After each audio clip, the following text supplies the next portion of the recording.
Sa pagdiriwang ng Friendship Week ng Pilipinas at Czech Republic, isang job fair ang inilunsad ng Department of Migrant Workers at Czech Embassy para sa mga Pilipinong naghahanap ng mas magandang kinabukasan sa abroad. Layo nitong magbukas ng oportunidad at itaguyod ang makataong recruitment ng mga manggagawa. Si Jerry Light magbabalita. Para sa mga Pilipinong bihasa sa pagmamaneho at may karanasan sa transportasyon, bukas ang pinto ng Czech Republic para sa inyo. Ayon sa mga opisyal, pinakamataas ngayon ang pangangailangan sa mga skilled driver mula sa truck hanggang city bus dahil sa patuloy na paglago ng kanilang logistics at public transport system. Sinabi ni Migrant Worker Secretariat Leo Kakdak na isang Czech Republic sa mga pinakamahalagang kapartner ng Pilipinas sa Europa pagdating sa ligtas at maayos na pag-aalaga sa mga manggagawang Pilipino. Ayon naman kay Czech Ambassador Karel H., kabilang ang Pilipinas sa mga pangunahing pinagkukunan ng skilled workers ng kanilang bansa. Paliwanag pa niya, mataas ang kalidad ng trabaho, serbisyong pangkalusugan at social protection sa Czech Republic.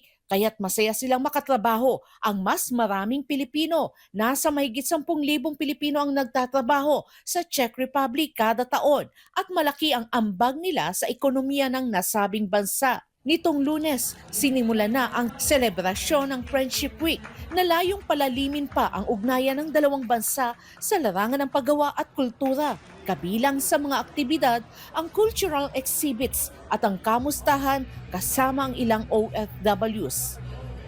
It's not only celebration of what we have, but also building up to what we will have in the future.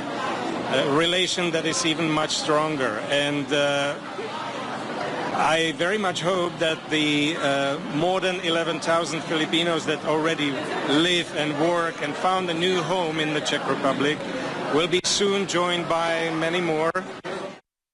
Nitong Martes, itinuloy ang job fair kung saan maaring mag-apply ang mga Pilipino sa mga trabaho tulad ng manufacturing at factory workers, skilled workers at technicians, construction workers, healthcare workers, food and hospitality staff, logistics at higit sa lahat sa sektor ng transportasyon. Ang mga trabahong ito ay may panimulang sahod na 2,000 hanggang 3,000 euros o katumbas ng 125,000 piso hanggang 188,000 piso kada buwan, depende sa kasanayan at oras ng trabaho. Ayon kay Ambassador H., ang Czech Republic ay host ng pinakamalaking distribution center ng Amazon sa Central at Eastern Europe. Dahil dito ang pinakamataas na demand ng trabaho ay nasa hanay ng transportasyon.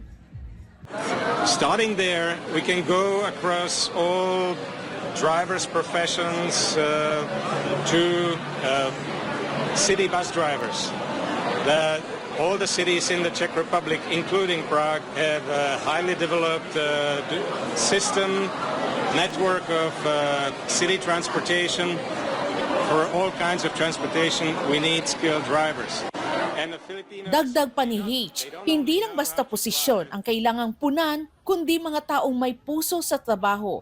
Anya likas sa mga Pilipino ang dedikasyon, adaptability at mataas na kalidad ng serbisyo. Kaya't mataas ang kumpiyansa ng Czech Republic sa kanilang kakayahan. Kaya naman hindi malayo sa mga darating na taon, mas dumami pa ang mga Pilipinong makakatagpo ng bagong tahanan at kinabukasan sa gitna ng Europa. Para sa Diyos at sa Pilipinas kong mahal, Cherry Light, SMNA News.